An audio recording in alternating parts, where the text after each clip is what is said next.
જસરા હત્યાકાંડના 4 આરોપીઓને ગણતરીના કલાકોમાં ઝડપી લેતી Banaskantha police. Story report by Dilipsinh Rajput, Banaskantha. જે આરોપીના નામ છે તે અનુક્રમે સુરેશભાઈ સામળભાઈ પટેલ, ઉમાભાઈ ચેલાજી પટેલ તથા દિલીપજી મફાજી ઠાકોર. આ ચારે ચાર જે આરોપી છે તેમને પોલીસ દ્વારા હસ્તગત કરવામાં આવ્યો છે. અને આમનો જે મુખ્ય મોટિવ જે સામે આવેલો છે તે આ પ્રકારે છે કે જે મુખ્ય સૂત્રધાર છે સુરેશ, તે બ્લેક મેજિકના જાણકાર છે. અને બ્લેક મેજિકના જાણકાર હોવાથી તેમનામાં એવી અંધશ્રદ્ધા છે કે જો કોઈ પણ આવા વ્યક્તિના દાગીના જો એમને મારીને લઈ આવવામાં આવે તો તેના મદદથી ઓર વધારે ધન પ્રાપ્ત થઈ શકે છે.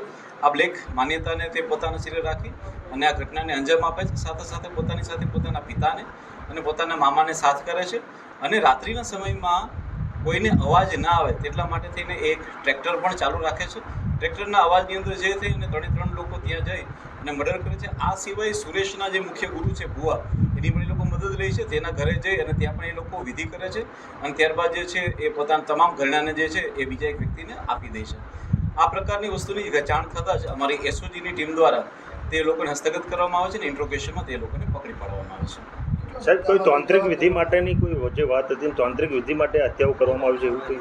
જે બિલકુલ જે સુરેશ ચૌધરી જે છે તે બ્લેક મેજિકના જાણકાર છે અને બ્લેક મેજિકના જાણકાર હોય તેમણે આ વિધિ માટે જ હત્યા કરેલી હતી એવું અમારી હાલની પૂછપરછમાં સામે આવ્યું. સાહેબ, આરોપી દ્વારા અગાઉ કોઈની હત્યા કરાઈ હોય અને ભેદના અપાયો? જી ના, બિલકુલ એવું વસ્તુ ધ્યાનમાં નથી આવી. આ આરોપી દ્વારા એનું આ પ્રથમ જ મર્ડર છે, પ્રથમ ગુનો છે. તેના દ્વારા આની પહેલાં તો ગુના થયેલા નથી.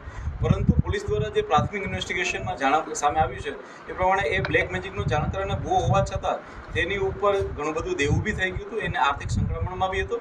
તેને ઘણા લોકોને ચેક આપેલા હતા જે બાઉન્સ ના થાય તેના માટે પણ તેને આર્થિક સંકળામણ હતી. સાહેબ, આ 3 જ આરોપી છે કે હજુ પણ આરોપી અંદર કોઈ બીજા સંડોવાયેલા છે? જી બિલકુલ, અમે આજે આરોપીને હસ્તગત કરી તેમને અરેસ્ટ કરી અને ત્યારબાદ અમે નામદાર કોર્ટની સમક્ષ તેમનું રિમાન્ડ માંગવાના છીએ. અને રિમાન્ડ દરમિયાન પણ જો કોઈ મુદ્દાઓ ઉજાગર થશે અને જેટલો પણ મુદ્દામાલ પોલીસે અત્યાર સુધીમાં રિકવર કરેલો છે અને ભવિષ્યમાં હજી વધારે રિકવર કરવાનો છે તે તમામને લઈને નેક્સ્ટ જે પ્રેસ કોન્ફરન્સ છે તેમાં આરોપી દ્વારા જે હત્યા કરવામાં આવી હતી તે સમયે આજુબાજુના વિસ્તારના લોકોને કેમ જાણ ન થઈ? હું આપને જણાવવા માંગીશ કે આ લાખણી તાલુકાના જસરા ગામની સીમમાં બનેલો બનાવ છે. જે આ પ્રકારની જિયોગ્રાફી છે તેમાં ખેતરોની અંદર ઘર આવેલા હોય છે. તેમના ઘરની આસપાસમાં બીજું કોઈ ઘર નથી. દરેક અલગ અલગ ખેતરની અંદર ઘર આવેલા છે. અને સાથે સાથે છતાં પણ કોઈ અવાજ ન થાય તેના માટે થઈ અને પ્રી પ્લાન મુજબ આરોપીઓ જે છે એ ટ્રેક્ટરને ચાલુ રાખેલું હતું. ટ્રેક્ટરના અવાજમાં જે છે આ હત્યા જે દટાઈ છે એ માટેનો એમનો પૂરતો પ્રયત્ન. સાહેબ, લૂંટમાં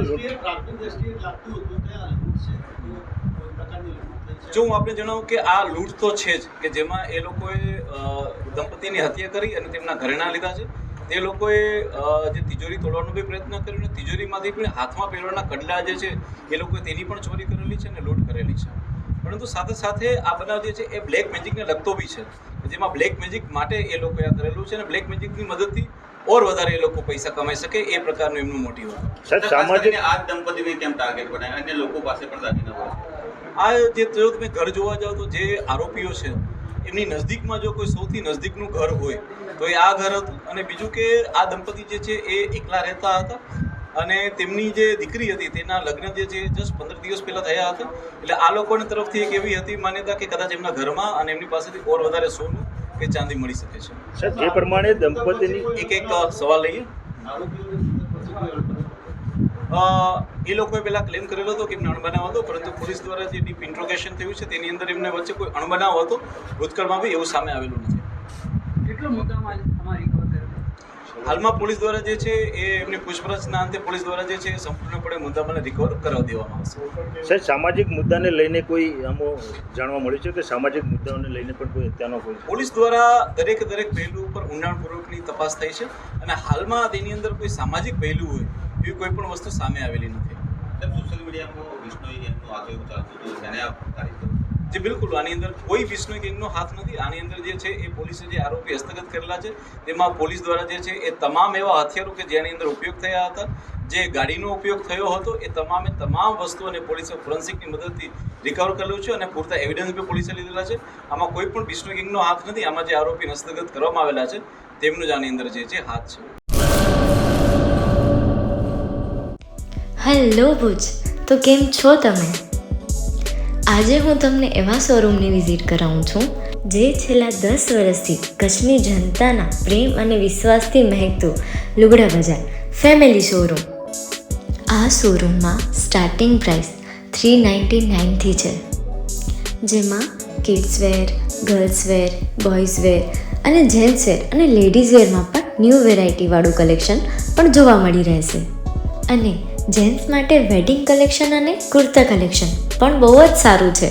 એનિમલ મૂવીનો પાર્ટ 2 આવે કે ના આવે, પણ એનાથી પહેલાં અમે લઈ આવ્યા છીએ લુગડા બજાર પાર્ટ 2, જેમાં તમને કિડ્સ વેરમાં વિન્ટર વેર સમર કલેક્શનનો ન્યૂ સ્ટોક આવી ગયો છે.